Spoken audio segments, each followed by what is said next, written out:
Buenos días, bienvenidos a este Toma Medicina que supone un plato doble de información y el debate. Hoy no se tienen que perder el debate con posterioridad que vamos a desarrollar acerca de algo que está muy de actualidad, que es la gripe, sus consecuencias y cómo prevenirla de forma eficaz. Pero eso será después de las noticias, de toda la actualidad sanitaria que nos trae esta semana Cristina Sanz. Cristina, buenos días. Buenos días, Santiago, y muchas gracias. Esta semana la actualidad viene marcada por las movilizaciones bajo un mismo telón de fondo. Mientras los médicos de Andalucía y de Asturias salían a la calle para pedir que frenen los recortes, las farmacias catalanas recibían 99 millones de euros que les debía la Generalitat a cuenta de la factura del mes de julio y que debían abonar el 5 de octubre. Un pago que ha coincidido con la jornada de cierre del 80% de las boticas de Cataluña. El negocio en sí pues ya no existe, es decir, es un negocio en pérdidas.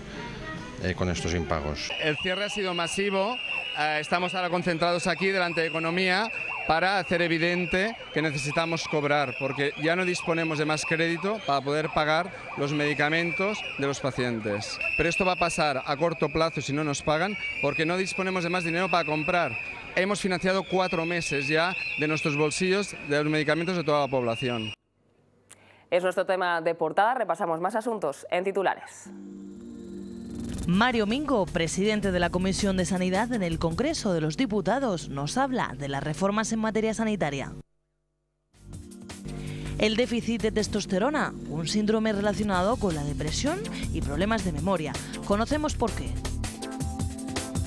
Alrededor de 200 personas mueren en España cada año a causa de padecer meningitis. Para el tipo 2 aún no existe vacuna en el mercado. En cuanto a la situación actual del gasto farmacéutico, parece más positiva de lo esperado, ya que se ha registrado una caída que aporta cierta confianza en el sector.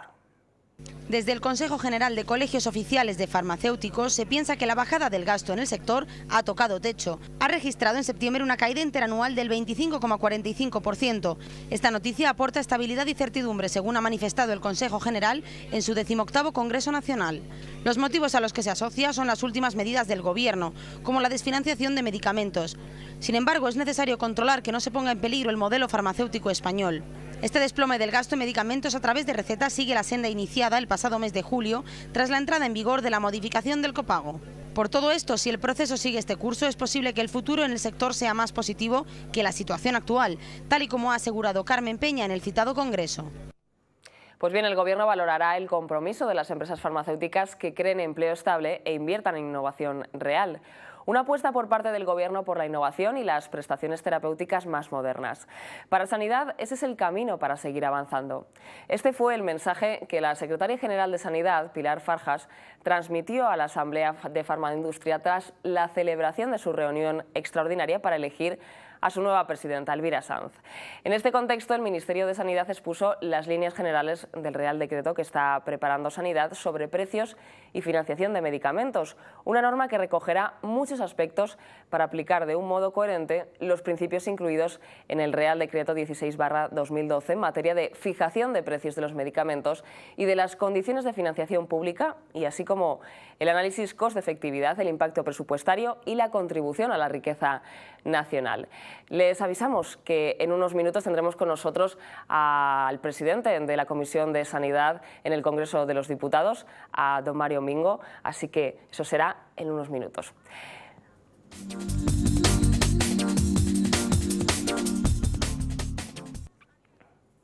Buenas noticias en el campo de la investigación. Nace el proyecto Problemas de Memoria, una herramienta virtual para ayudar a pacientes y familiares a detectar de forma precoz la enfermedad del Alzheimer.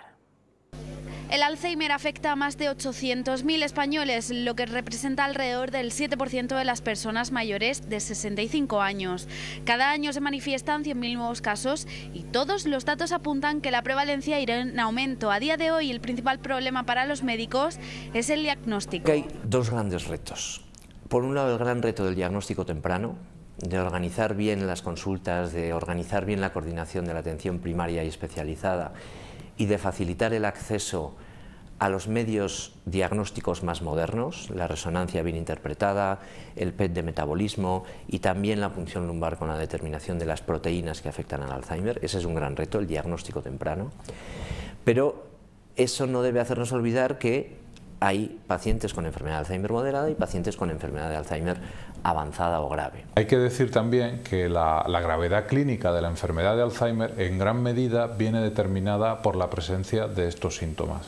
Es decir, es totalmente distinto cuidar a una persona con enfermedad de Alzheimer cuyos problemas son sobre todo necesidades de cuidados que personas que tienen este tipo de problemas. Lógicamente, la calidad de vida tanto del propio paciente como del cuidador están tremendamente mediatizadas por la presencia o no de este tipo de alteraciones. La celeridad de las técnicas de diagnóstico es fundamental para poder optar ante las terapias más eficaces y controlar la evolución en la enfermedad. No obstante, aproximadamente 5 de cada 10 pacientes se diagnostican en una fase moderada, es decir, muy tarde, lo que dificulta un adecuado manejo de la patología. En este sentido, y como instrumento de ayuda para mejorar la detección precoz, nace el proyecto Problemas de Memoria. El proyecto Problemas de Memoria es un proyecto que están promoviendo CEAFA, y su intención es conseguir que nos acerquemos un poco a una posible detección precoz cuando aparezcan una serie de problemas de memoria que puedan ser sospechosos. Este estudio, al que se puede acceder a través de la página web problemasdememoria.com, ofrece 2 cuestionarios online para ayudar a una persona que ha notado fallos de memoria en un familiar o llegando a saber si ha de acudir al médico o no. En este sentido, la página ayudará a saber si síntomas como un pequeño olvido tienen la importancia suficiente como para que su familiar sea evaluado por un médico, al poder tratarse de un problema serio de salud como la enfermedad de Alzheimer. Y hablamos ahora de un síndrome que afecta a gran parte de la población masculina, y es que el déficit de testosterona muchas veces no solo está infradiagnosticado, sino que también se dan ciertas confusiones a la hora de detectar la enfermedad. Los últimos avances en la investigación del déficit de testosterona han confirmado que muchos casos diagnosticados como depresión son en realidad afectados de este síndrome. El déficit de testosterona condiciona, una de las características es precisamente la falta de concentración, cansancio, notarse con poco espíritu creativo, y esto a la persona que lo tiene, que padece esto, le entra secundariamente un estado depresivo. Además, se ha descubierto que el déficit de testosterona está detrás también de patologías relacionadas con la memoria. Esa falta de ese espíritu creativo condiciona no necesariamente tanto a la memoria en sí, sino a todo lo que conlleva, todo el complejo de alteraciones en las que se ve sumido este sujeto con ese déficit. Los problemas derivados de estas confusiones e infradiagnósticos son el tratamiento incorrecto y la consecuente complicación de la enfermedad, que si bien no es grave en cuanto a riesgos para la vida, sí lo es en cuanto a su calidad. Es importante, por tanto, conocer cuáles son los grupos de riesgo. A partir de los 50 es cuando más se pone de manifiesto personas muy obesas que obviamente la parte de grasa por acción de una enzima que es la aromatasa pasa la testosterona a estrógeno. Asimismo, el síndrome metabólico, síndrome de resistencia a la insulina, aquellos casos que tienen también, pues como te diría, que empiezan con la falta de deseo, pero se empieza a complicar con la osteoporosis, con la falta de masa muscular. Son estas personas las que han de consultar con el especialista y realizarse el test de evaluación. Más cosas, la infección meningocócica es una patología que afecta especialmente a lactantes y adolescentes. Para el tipo B todavía no hay vacuna en el mercado, y de ahí la importancia de conocer muy bien sus síntomas. Alrededor de 200 personas mueren en España cada año de meningitis o sepsis, la mayoría lactantes y adolescentes. La meningitis consiste en la inflamación de las membranas que rodean el cerebro y la médula espinal. La sepsis se produce cuando la infección es de la sangre. Pueden coexistir o producirse por separado. Cuando es de origen bacteriano, pueden matar a una persona en tan solo 24 horas. La evolución temida, temible y gravísima de la sepsis verdadera, que es la evolución aguda y fulminante en pocas horas. Uno de los problemas a la hora de detectar esta enfermedad a tiempo es la rapidez con la que actúa, unido a que los primeros síntomas son comunes a otras muchas patologías. Las primeras 4 o 8 horas de desarrollo de la enfermedad pues son síntomas que no nos hacen sospechar en modo alguno la existencia de una enfermedad meningocócica. En las siguientes horas pueden aparecer ya síntomas más graves como frialdad de las manos y de los pies, En el niño más mayorcito a veces signos meningios, y cuando aparece, que sí que es frecuente, aparece un síntoma esencial y que nos ayuda muchísimo en el diagnóstico, que es el exantema petequial. La siguiente fase es que ya el niño empieza con síntomas neurológicos, con sepsis, infección generalizada, shock, fallo multiorgánico y la muerte. Una encuesta realizada por el área de vacunas de Novartis en Canadá, Australia, Francia, España, Suecia, Reino Unido y Alemania alerta de que los padres tienen una información que no es la adecuada teniendo en cuenta la gravedad de esta enfermedad. La información que tienen los padres, de que parten los padres, es moderada, es entre moderada y baja, sobre la enfermedad meningocócica. Y es que solo el 29% de los padres cree que sus hijos están en riesgo de contraer meningitis, a pesar de que la vacuna para el tipo B todavía no está en el mercado. Incrementar el conocimiento de los síntomas de alarma ante esta patología puede salvar muchas vidas. Seguimos con más innovación y es que la tecnología avanza para ayudar a las personas. Ejemplo de ello es este exoesqueleto que permite dar a pacientes con lesión medular una nueva oportunidad. Los lesionados medulares tienen ahora un motor para la esperanza. Un nuevo dispositivo electromecánico presentado en la Fundación del Lesionado Medular permite a algunos de ellos ponerse en pie y caminar, con la ayuda de muletas o andador. Pero ¿quiénes serán los que puedan utilizarlo y qué beneficios va a aportar? El exoesqueleto está pensado para personas con alteraciones de la fuerza en las extremidades inferiores. Se puede utilizar en personas con lesiones medulares completas por debajo del nivel dorsal 2 e incompletas por debajo del nivel cervical C2, siempre y cuando tengan fuerza suficiente en los brazos para poder hacer una transferencia, por ejemplo. Este dispositivo, con 7 horas de autonomía gracias a sus baterías recargables, ha sido creado para ayudar en la rehabilitación de estas personas y no para su uso doméstico. Mantenerse en un futuro con muletas ya es muy importante para estos pacientes. En pacientes con lesiones incompletas que tengan algo de fuerza en las piernas, este dispositivo le permite entrenar con más facilidad la marcha, de manera que sus propios músculos puedan recuperar fuerza a la vez que está practicando con el exoesqueleto. Los beneficios terapéuticos del exoesqueleto son muchos, ya que la bipedestación regula el tránsito intestinal, mejora el riego sanguíneo, la densidad ósea y la posición de las articulaciones de los enfermos. La clave era si me iba a sentir seguro o no, y sí me siento muy seguro. El principal problema que tengo para pocos metros es el equilibrio. Y con esto el equilibrio lo tengo garantizado. Uno de los frenos es el de la financiación, ya que cuesta 120.000 euros, pero hay motivos para ser optimistas. Para mí es el primer paso de muchas cosas. O sea, ahora que está de moda lo de cómo se llama Armstrong, ¿no? Que llegó a la luna, dijo un pequeño paso para el hombre, un gran paso para la humanidad. Entiendo que para los lesionados medulares puede ser un paso importante. Por eso es un motor para la esperanza de los lesionados medulares.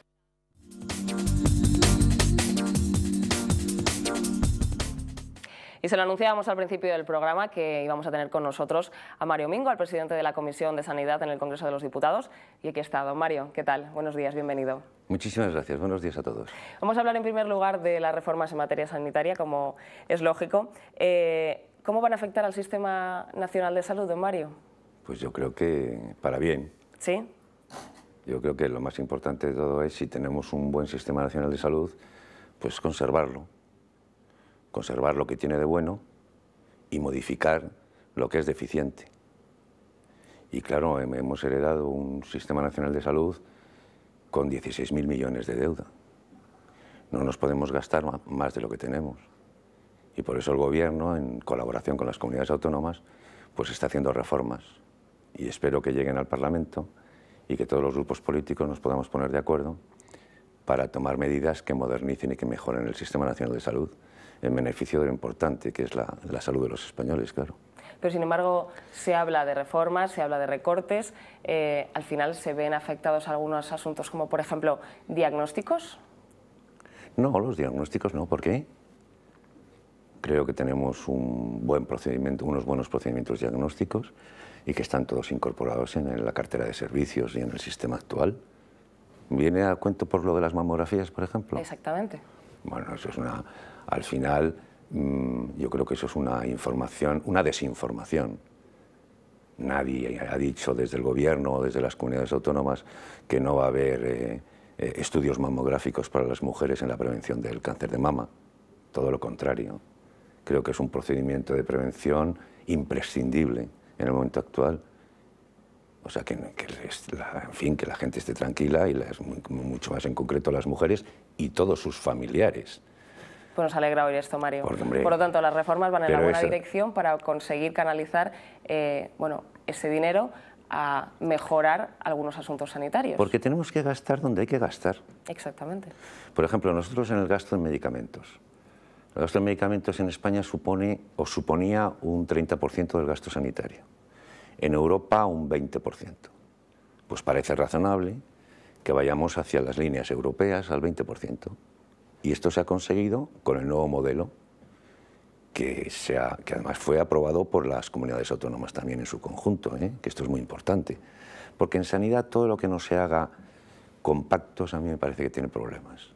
¿Y en cuánto tiempo llegaremos a ver todo el trabajo hecho, todo terminado? ¿Podemos buscar a la aplicación directa? En toda obra en la vida tiene que ser remozada, constantemente. Constantemente. Y nosotros lo vemos en la vida de las personas, de las familias, en fin, de todo el mundo. Pero acaba de empezar la tarea de las reformas. Y entonces estamos trabajando en las reformas y se ha hecho, pues en la reforma se habla del copago en farmacia y del copago y se ha hablado en criterios generales de que la gente tiene que pagar más. Bien, algunas personas tienen que pagar más por sus medicamentos, otras tienen que pagar menos.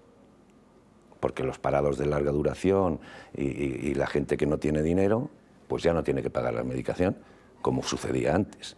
En cambio, la gente que tenemos unos sueldos más altos, pues tenemos que pagar un porcentaje mayor y contribuir en relación con la renta de cada uno. A mí me parece que esa es una medida que es justa, que es distributiva. Y tanto la modificación del copago como la desfinanciación de los medicamentos eran dos asuntos absolutamente necesarios que había que llevar a término. Pero si han sido... ¿Tú te acuerdas en la legislatura pasada que estuvimos recibiendo a muchísimos profesionales para encauzar el Pacto de Estado Sanitario? Todos hablaban de medidas y de modificaciones en la ley en este sentido. Todos, todo el mundo. Entonces parece razonable que pague por los medicamentos más quien más tiene y menos quien más lo necesita. Eso en relación con los medicamentos. Pero afortunadamente el Gobierno ha mantenido una línea muy clara y es que no se paga nada por ir al hospital o por los procedimientos diagnósticos y terapéuticos, que es muy importante, ¿eh? Y don Mario, PSOE e Izquierda Unida han desaparecido de la Comisión del Pacto por la Sanidad. Momentáneamente, ¿no? ¿A esa senda? Momentáneamente. Sí, yo creo que esto es una estrategia política de corto plazo, espero, porque es muy importante que contemos con el Partido Socialista, ¿eh? El Partido Socialista es el principal partido de la oposición, ha estado gobernando en los últimos años, ha gobernado más que el Partido Popular en la historia democrática de este país. Y yo creo que es necesaria la presencia del Partido Socialista y de Izquierda Unida, de todos los partidos políticos, en la subcomisión para el análisis del sistema. Tienen cosas que decir, tienen cosas que aportar, y yo les invito a que, no solo el grupo parlamentario, la propia ministra lo ha dicho en varias ocasiones, Ana Mato ha sido muy explícita con los grupos parlamentarios. Tiene la mano tendida para entre todos buscar soluciones. Lo ha hecho con las comunidades autónomas y quiere hacerlo en el Parlamento. Don Mario, mucha gente está preocupada. Le agradecemos que esté usted aquí. Bueno, me ha costado muchísimo trabajo venir, ¿eh? Ya, lo sabemos. Pero le agradecemos muchísimo que esté usted aquí y que además... me refiero por el tráfico. Nos cuente, efectivamente, que esas reformas van encaminadas a mejorar la sanidad, pero hay muchas personas que no están convencidas o que piensan que efectivamente van a disminuirse los servicios. ¿Qué mensaje de tranquilidad podría lanzarles a ellos? Yo creo que la gente, en fin, estamos en un momento económico muy difícil, yo creo que hay un sentimiento de desazón en la sociedad española, estamos preocupados. Pero yo creo que en el ámbito sanitario el mensaje de tranquilidad diría que gracias a las medidas que está tomando el Gobierno y la ministra, estamos encauzando la viabilidad y la sostenibilidad del Sistema Nacional de Salud con criterios de calidad y atendiendo a todo el mundo. Porque hoy se atiende a más personas que hace 8 meses. Hay más personas, más españoles, que están tratados por el Sistema Nacional de Salud que antes. Por lo tanto, con una cartera de servicios pactada, de servicios sanitarios y de servicios sociales, y que dé respuesta a las necesidades básicas de todo el país, a mí me parece que En fin, vamos a tener una continuidad en el Sistema Nacional de Salud de cada día, más mejora en la calidad, más universalidad y siempre con criterios de coste-eficacia. Tenemos que hacer bien lo que hay que hacer. Exacto. No solo hay que hacer las cosas bien, en medicina y en sanidad hay que hacer bien las cosas que hay que hacer. Pues don Mario Mingo, le agradecemos ese mensaje, queda emplazado para una próxima ocasión para venir a este programa y nos despedimos ya de ustedes también, señoras y señores. Gracias, don Mario. Muchísimas gracias a ti. Pues hasta aquí todas las noticias de actualidad. Tiempo ahora para el debate. Hoy hablamos de la importancia de la vacunación de la gripe, una enfermedad aparentemente conocida, sin embargo, aunque quedan muchas tareas pendientes. Lo vemos en unos segundos, no se lo pierdan.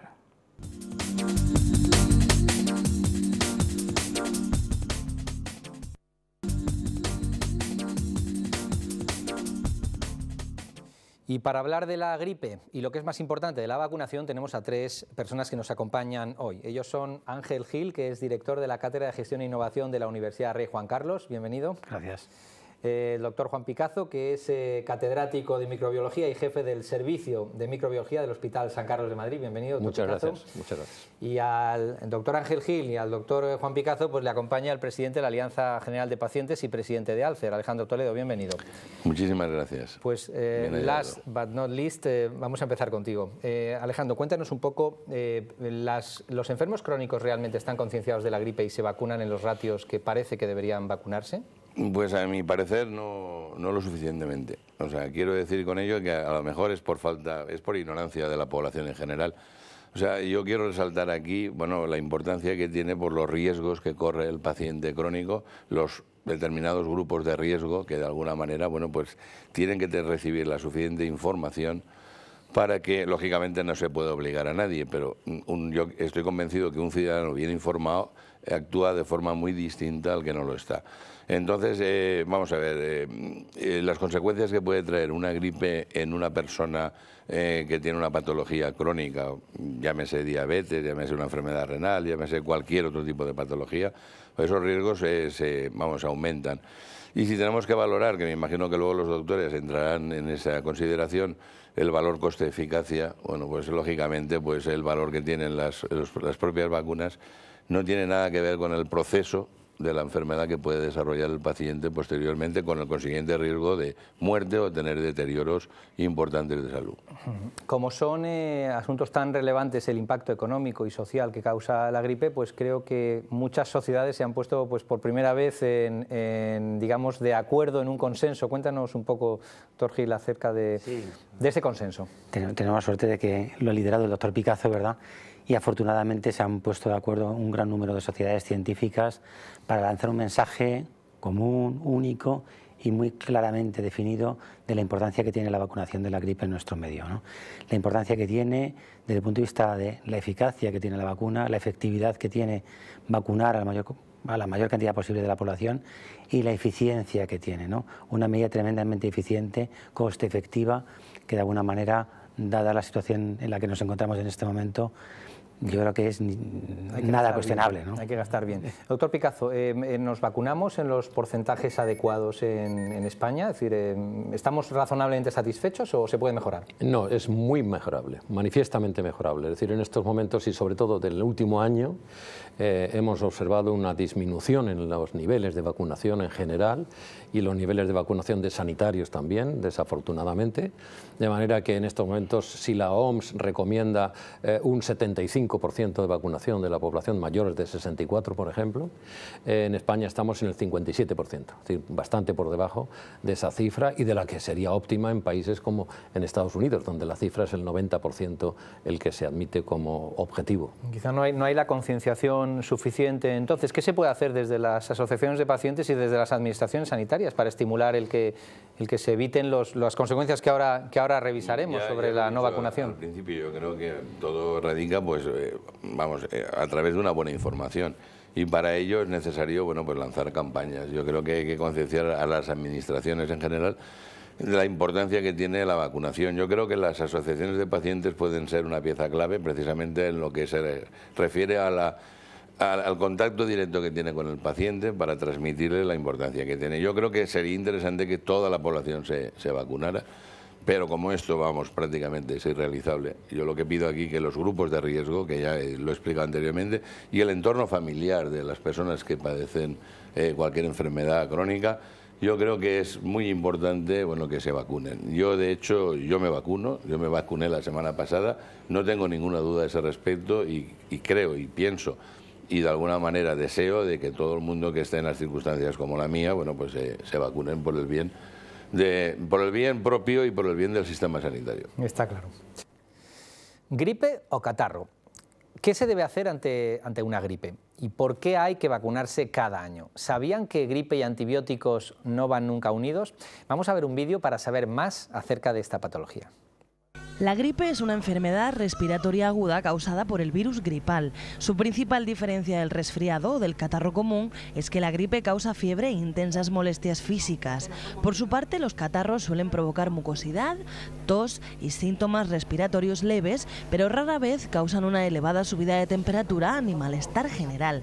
Sus síntomas suelen tener un comienzo súbito y mantenerse entre 1 y 2 semanas. El tratamiento para la gripe no complicada está dirigido a tratar y aliviar sus síntomas mediante antitusivos y analgésicos. Los antibióticos no están indicados para tratar la gripe, salvo que haya una sobreinfección bacteriana. Aunque se trate de una enfermedad leve, la gripe puede agravarse derivando en una neumonía bacteriana hasta empeorar el estado de enfermos crónicos y llegar incluso a provocar la muerte. Es por ello que la prevención de la misma se hace cada día más patente, especialmente en pacientes de alto riesgo, como las personas mayores con problemas cardiovasculares, asma o diabetes. Bueno, se sabe que la colaboración entre los profesionales es fundamental, ¿no? Prueba de ello es que aquí hay expertos en salud pública y microbiólogos. Sin embargo, los profesionales sanitarios tienen ratios de vacunación casi podríamos decir bajos, ¿no? Entre el 20 y el 30%. ¿Cuál es la razón? Sí, no, realmente es bajo, ¿no? Yo creo que hay dos aspectos importantes. Uno, la percepción de que la gripe no es una enfermedad grave, punto uno, y también que la población de sanitarios es una población relativamente joven, ¿no? Y eso hace que no sientan en ellos la necesidad de tener que vacunarse, no lo viven como una enfermedad que van a padecer o que van a pasar. Hay estudios que ponen de manifiesto, cuando se han analizado quién se vacuna dentro de los hospitales, y es que las poblaciones de mayor edad, la gente de mayor edad dentro del hospital, los jefes de servicio, los adjuntos, que además de ser responsables tienen más edad, pues sí que se vacunan más, afortunadamente se vacunan más. Con esto quiero decir, pues es un poco esa percepción de que la gripe es una enfermedad banal y que no sucede absolutamente nada. En el vídeo hemos visto claramente cómo se puede complicar, cómo puede haber complicaciones tremendamente graves, incluso la muerte, ¿no?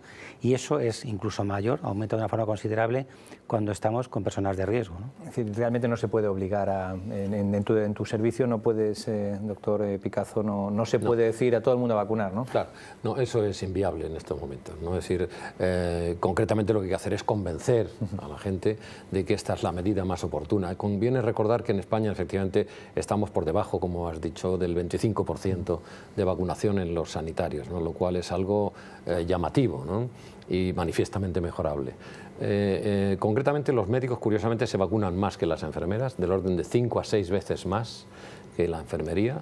Esto ocurre en todo el mundo, esto no ocurre solamente en España, es un fenómeno general. Y como acaba de decir ahora mismo el profesor Gil, efectivamente, las personas de más de 40, los médicos o sanitarios más de 40, o los médicos o sanitarios en general que tienen algún factor crónico, además se vacunan más, están más concienciados. Hay otro dato curioso y es que el individuo, sea sanitario o no, que se vacuna un año, se suele vacunar todos los años. Es decir, que de alguna forma forma parte de sus hábitos, y eso es lo que tenemos que hacer, que forme parte de sus hábitos el que la gente se vacune, ¿no? Antes nos contaba Alejandro Toledo acerca de ese cinturón, ¿no? Por utilizar palabras que has mencionado. Cuéntanos un poquito. Muy interesante. Yo creo que ha sido muy oportuna esa intervención, porque hay determinados pacientes que no se pueden vacunar, bien porque son inmunodeprimidos y por lo tanto no va a funcionar la vacuna, bien porque son menores de edad, menores de los 6 meses, que es la edad a partir de la cual se pueden vacunar, y por lo tanto la única forma de vacunar, de proteger a esas personas, es formar formar, como él ha dicho, un cinturón de seguridad alrededor de él. Es decir, de manera que los familiares, los médicos, los sanitarios, las enfermeras que cuidan a ese paciente estén debidamente protegidos de manera que no transmitan la infección a esta persona que desgraciadamente no puede beneficiarse de la vacuna. Claro, vacunarse además es un concepto solidario. Sin duda. Para proteger no solo protegerse a sí mismo, sino al entorno. Sin duda, ese es un aspecto que debe tener siempre presente el sanitario especialmente. Pues vamos a volver como empezamos al consenso y la verdad es que hay que decir que por primera vez en España el grupo de estudio de la gripe, en colaboración con 12 sociedades médicas, como nos comentaba el doctor Gil, 12 sociedades médicas nacionales, de ámbito nacional, y el Consejo General de Enfermería han firmado un consenso de vacunación de los grupos de riesgo. Y es que muchas de las defunciones asociadas a la gripe pueden evitarse si estas personas pues están vacunadas. Por primera vez en España, el Grupo de Estudio de la Gripe, en colaboración con 12 sociedades médicas nacionales y el Consejo General de Enfermería, han firmado un consenso de vacunación de los grupos de riesgo. Y es que muchas de las defunciones asociadas a la gripe pueden evitarse si estas personas están vacunadas. La vacunación sigue siendo hoy por hoy la herramienta excepcional, la mejor herramienta desde el punto de vista de la salud pública para prevenir una infección por el virus gripal. Aumentar la cobertura vacunal en ciertos colectivos en los que el riesgo de complicaciones derivadas de la gripe es más elevado y en los niños, que son los grandes diseminadores del virus, es el objetivo de estas sociedades científicas. Para ello la información es esencial. Todos aquellos grupos, asociaciones de pacientes, personas, individuos que necesitan conocer exactamente cuál es su situación, cuál es su perfil con respecto a la vulnerabilidad frente a la gripe. Para las sociedades científicas, los motivos para implicarse están claros. Los profesionales sanitarios somos los primeros implicados en hacernos sabedores de lo que implica una prevención en una enfermedad que puede llegar a ser bastante grave y mortal. Un acercamiento de esa vacuna en el lugar de trabajo, en el horario de trabajo. Es esta patología respiratoria crónica, concretamente la EPOC, uno de los más importantes grupos de riesgo, aquellos que más se ven afectados por la gripe. Creemos que solo un médico formado y concienciado es capaz de hacer la prescripción proactiva e implicarse en que sus pacientes estén bien vacunados. En nuestro caso, el paciente con cáncer, el paciente oncológico, cada vez tenemos más pacientes, más prevalencia, más pacientes largos supervivientes. Utilizamos tratamientos que les hacen más susceptibles. Son pacientes inmunodeprimidos en buena parte por nuestros propios tratamientos. En el campo de nuestra especialidad se va introduciendo el concepto de enfermos con obesidad mórbida, que esto es algo que hace unos años no se contemplaba como pacientes de riesgo para el tema de la gripe. Se ha demostrado por diversos estudios prospectivos que la vacuna de la gripe reduce las complicaciones en este grupo de riesgo, tanto las complicaciones agudas como neumonías, estancia hospitalaria más prolongada y mortalidad. Tradicionalmente dentro de los cardiópatas existe una gran campaña de vacunación y los mayores de 65 años con cardiopatía es una población que supera incluso las recomendaciones de la OMS del 75%, se vacunan en España el 79% de los cardiópatas. Esto no ocurre cuando es un cardiópata menor de 65 años. La Organización Mundial de la Salud espera para 2014 o 2015 que el 75% de las personas que pertenecen a grupos de riesgo se vacunen. Quizá España sea capaz de superar el reto. Pues es impresionante, nunca había visto yo tantas sociedades científicas alrededor de algo que bueno, tiene esa connotación de bueno, paso la gripe. ¿Qué sensación se tiene, doctor Gil, sobre la colaboración o la sensibilización de las administraciones sanitarias en este ámbito? Bueno, la administración sanitaria en la gripe la verdad es que apuesta fuerte y habitualmente adquiere vacunas para cubrir un poco toda la demanda que marca y que plantea el Ministerio de Sanidad. Antes apuntábamos la importancia de vacunar a la gente en el entorno de los enfermos y yo sí debo decir que esas indicaciones las tiene el Ministerio de Sanidad. No las dice el doctor Picazo, las digo yo o las dicen las sociedades científicas. Eso está dictado y marcado por el Ministerio de Sanidad desde hace ya muchos años. ¿Qué ocurre? Yo creo, y el doctor Picazo pues puede decir si está de acuerdo o no, hemos dejado muy claro siempre el tema de la edad, ¿no? Mayores de 60 a 65 años y parece que solo se tienen que vacunar los mayores de 65 años. ¿Y qué ha pasado? Pues que todo lo que está por debajo de esa edad lo hemos banalizado y parece que no pasa absolutamente nada. ¿Qué sucede? pues que tenemos un volumen importante de gente con diabetes, hemos visto en el vídeo pues, un montón de personas con enfermedad pulmonar obstructiva crónica, ¿no? Etcétera, etcétera, ¿no? De manera que también de lo que nos hemos dado cuenta es que hasta ahora parece que era más en el ámbito de la medicina preventiva o en medicina familiar y comunitaria hablar de la importancia de vacunación, y nos hemos dado cuenta que tenemos que llamar a los neumólogos, oncólogos, etcétera, etcétera, para apoyar esto. Yo creo que gracias a estos consensos pues aumentaremos las coberturas, espero. Claro, hay que ir allá a las sociedades que están tratando pacientes, pues como hemos visto en el vídeo, pues oncológicos, pacientes con bronquitis crónica, etcétera. Hemos visto un consenso, pero luego hay otro consenso del que quiero hablar a la vuelta de una pausa de unos segunditos que vamos a hacer con el doctor Picazo sobre ese consenso sobre la necesidad que antes comentábamos de vacunar al personal sanitario. Pero eso será en unos segundos.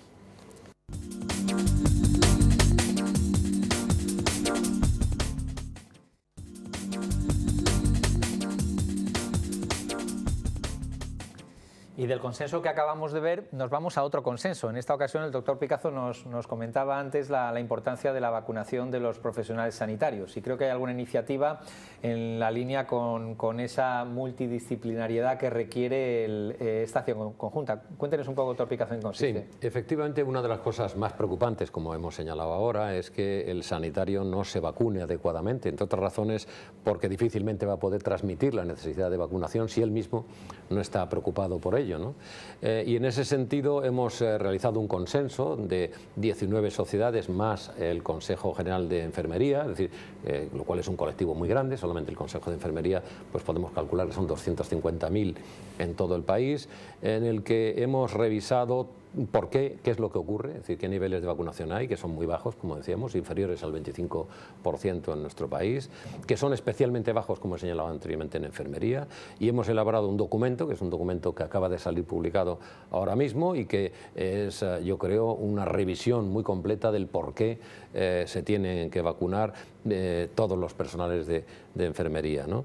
Ese consenso, que ya se ha publicado, se va a presentar además en una reunión que vamos a tener el día 30 de este mes de octubre en la Facultad de Medicina, y se va a presentar ante todos los sanitarios que quieran asistir, gratuitamente pueden asistir, y vamos a revisar una vez más cuáles son los problemas que nos preocupan y por qué y cómo debemos intentar, qué estrategias debemos seguir para intentar revertir esa situación que realmente es impensable. Estaremos muy pendientes de esa reunión del 30 de octubre. Doctor Picazo, haciendo un poquito de repaso sobre lo que pudo ser y no fue la gripe A, hay que reconocer que las estrategias de prevención que se tomaron, las medidas llevadas a cabo, pues que incluían no solo aspectos relacionados pues con medidas esenciales vamos a decir, pues de evitar contagios, de higiene, podemos decir, sino también los ratios de vacunación fueron altos. Pero sin embargo a veces da la sensación como que como no pasó nada, pues queda un poquito el regustillo es que quizá exageramos un poco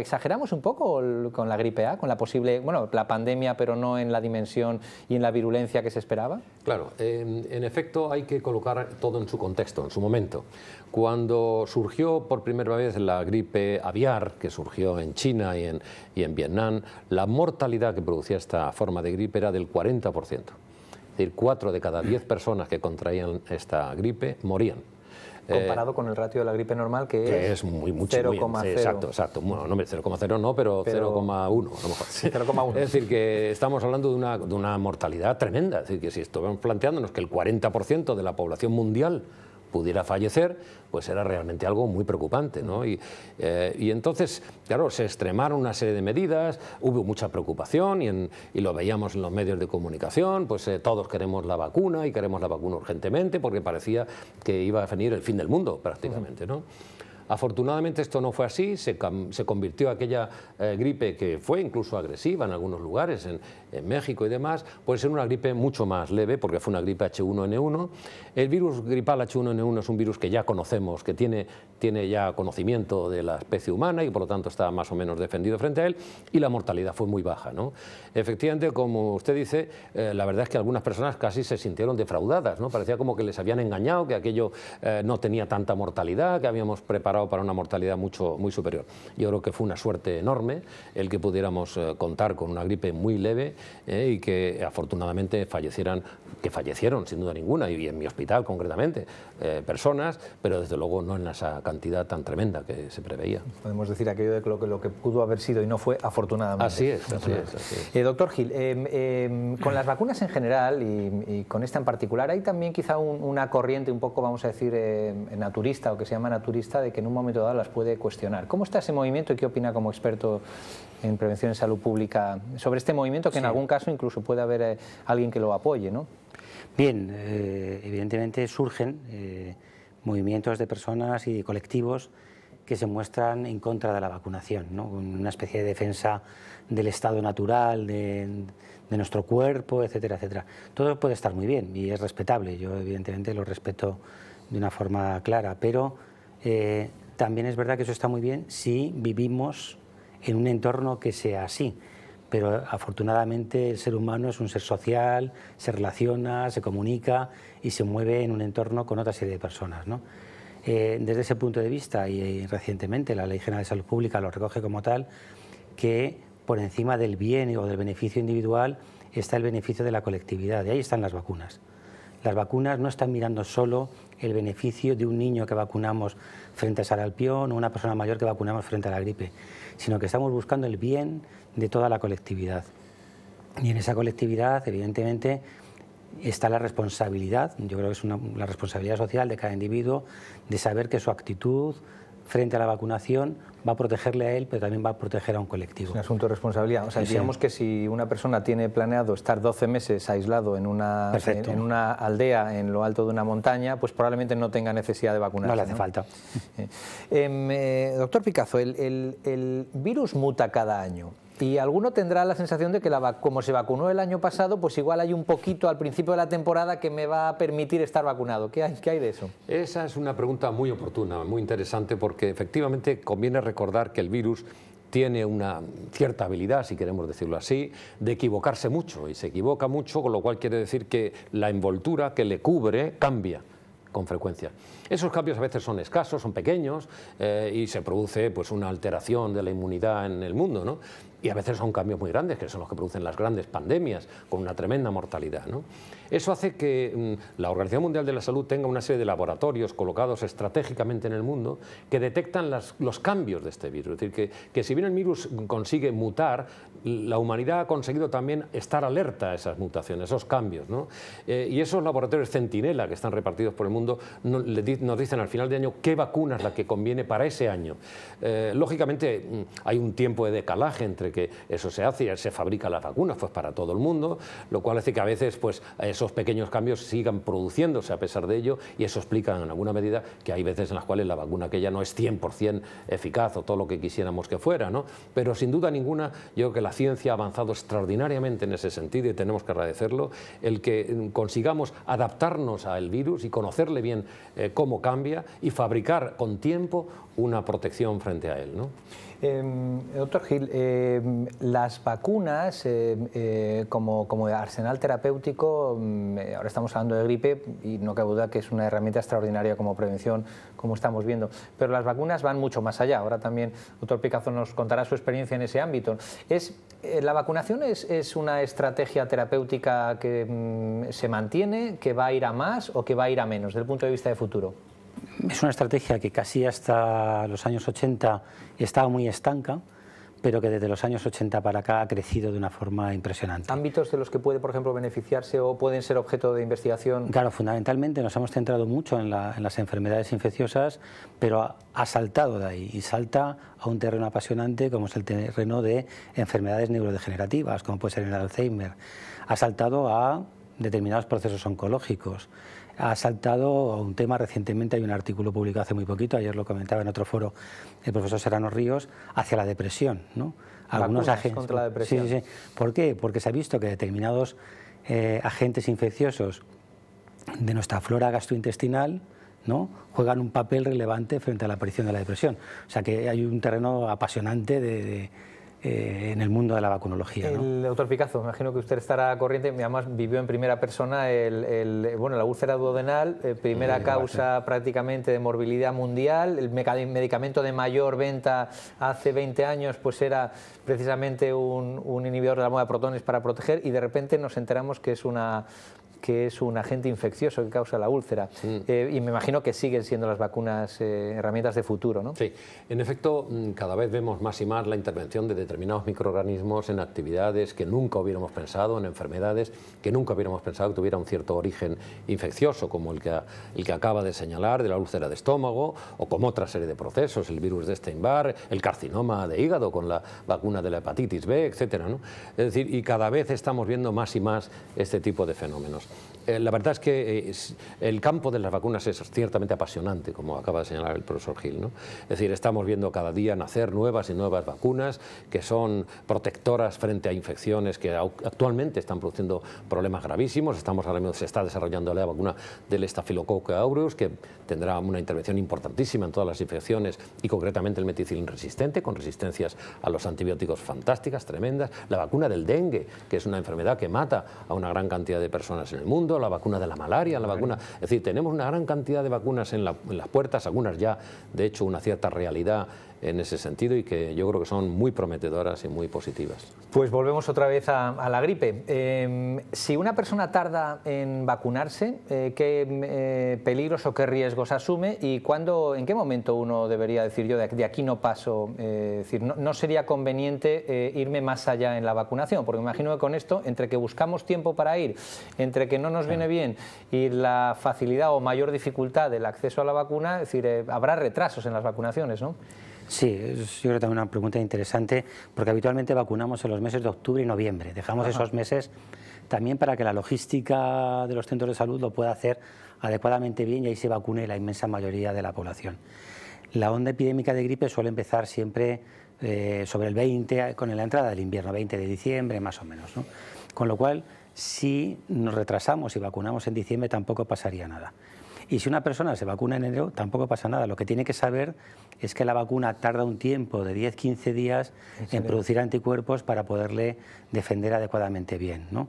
Ese es el único hándicap que tiene. Yo con lo cual diría que perfectamente hasta mediados de diciembre podemos vacunar con toda tranquilidad, y luego, en función del riesgo de exposición que tenga esa persona, pues podríamos plantear que si se vacuna a finales de diciembre o enero, pues no pasa nada. Ahora bien, en instituciones cerradas o donde tenemos grandes grupos de personas reunidos y demás, ahí sí que tenemos que ceñirnos muy bien a ese periodo de los 2 meses que planteábamos antes, de octubre y de noviembre. Me refiero a residencias de ancianos y centros de este tipo, donde ahí no hay que, evidentemente, retrasarse lo más mínimo. Doctor Picazo, la vacunación y otras medidas son las propuestas para la prevención de la gripe. ¿Qué otras medidas, además de la vacunación, son ahora, se sabe que son eficaces en la prevención de la gripe? Bueno, en la prevención de la gripe lo que es importante, como decíamos, era primero concienciar a las personas, motivar a las personas hacia este tema, que distingan claramente, como se ha señalado en este programa, la diferencia entre un catarro y una gripe, porque muchas veces todos tenemos tendencia a decir he pasado un gripazo tremendo, y en realidad no era un gripazo, era simplemente un resfriado común, que es un virus, que es molesto y demás, pero que no tiene nada que ver con la gripe.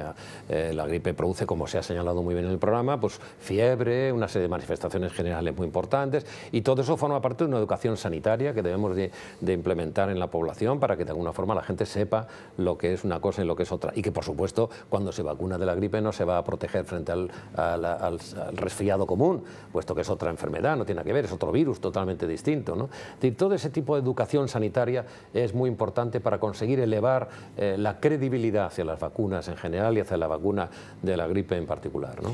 Como colofón, un poco, ¿qué podríamos decir de los objetivos que persiguen todos estos consensos y la sensibilización de la población que se requiere? ¿Con qué estaríamos satisfechos? ¿Con qué podríamos decir dentro de 3 o 4 meses estamos contentos con el resultado? Doctor Gil, en cuanto a cobertura vacunal.